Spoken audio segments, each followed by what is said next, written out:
3 बार के मुख्यमंत्री और आम आदमी पार्टी के राष्ट्रीय संयोजक अरविंद केजरीवाल को चुनाव में हराने वाले प्रवेश वर्मा सीएम की रेस से बाहर हो गए। उनका सपना चकनाचूर हो गया। पिता की विरासत को आगे बढ़ाने का जो सपना प्रवेश वर्मा ने केजरीवाल को हरा कर देखा था, वो अब पूरा नहीं हो पाएगा।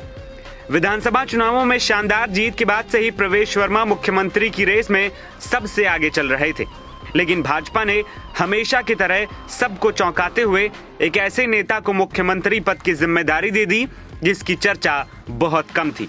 हालांकि ये सवाल जरूर उठता है कि आखिर प्रवेश वर्मा सीएम बनने से कहां चूक गए।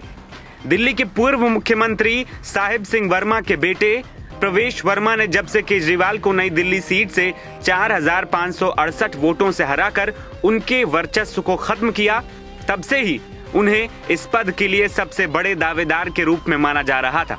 लेकिन भारतीय जनता पार्टी के केंद्र नेतृत्व की बड़ी बैठक के बाद बुधवार देर शाम रेखा गुप्ता के नाम का ऐलान दिल्ली के अगले मुख्यमंत्री के तौर पर कर दिया गया। इसी के साथ प्रवेश वर्मा के नाम पर विराम लग गया। हालांकि इस फैसले के बाद कुछ रिपोर्ट्स में यह भी कहा गया कि प्रवेश वर्मा को नई सरकार में उप मुख्यमंत्री बनाया जा सकता है या उन्हें कैबिनेट में जगह मिल सकती है।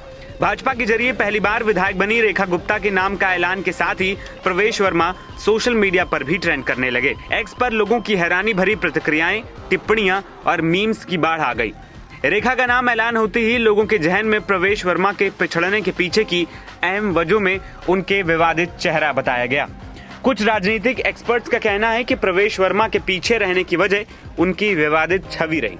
उन्होंने कई बार ऐसे बयान दिए जिनकी वजह से कई बार पार्टी को मुश्किलों का सामना करना पड़ा। प्रवेश वर्मा ने अक्टूबर 2022 में दिल्ली में वीएचपी के एक प्रोग्राम में एक खास समुदाय का पूरी तरह बहिष्कार करने की बात कही थी। 2022 में प्रवेश वर्मा दिल्ली के महरौली से लोकसभा सांसद थे। उस समय प्रवेश वर्मा ने कहा था कि मैं कहता हूं कि अगर इनका दिमाग ठीक करना है, इनकी तबीयत ठीक करनी है, तो एक ही इलाज है और वो है संपूर्ण बहिष्कार। उनके इस बयान को लेकर पार्टी काफी नाराज थी। शायद इसी वजह से 2024 के लोकसभा चुनावों में उनको महरौली से भी टिकट नहीं दिया गया था। भाजपा की एक रणनीति रही है, पार्टी राज्य का मुख्यमंत्री उस जाति का नहीं बनाती है जिसका वर्चस्व प्रदेश की राजनीति में खासा ज्यादा होता है। हरियाणा, महाराष्ट्र और झारखंड में भी इसकी एक मिसाल दिखी।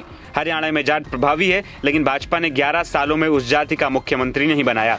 इसके अलावा महाराष्ट्र की बात करें तो राज्य में मराठों का प्रभाव बहुत ज्यादा है, लेकिन भारतीय जनता पार्टी ने विदर्भ के ब्राह्मण देवेंद्र फडणवीस को राज्य का मुख्यमंत्री बनाया है। एक वजह यह भी बताई जा रही है कि पार्टी को महिला मुख्यमंत्री बनाना था, क्योंकि पिछले कुछ समय महिलाओं को जाति से अलग करते हुए नए वोट बैंक के तौर पर देखा जा रहा है। महिलाओं को साधने के साथ साथ पार्टी ने रेखा के रूप में पूर्व मुख्यमंत्री आतिशी की काट भी ढूंढ ली है। इसके अलावा रेखा अरविंद केजरीवाल की तरह ही वैश्य समाज और हरियाणा से संबंध रखती है। वैश्य को हमेशा भाजपा का कोर वोटर माना जा रहा है। एनबीटी ऑनलाइन की रिपोर्ट।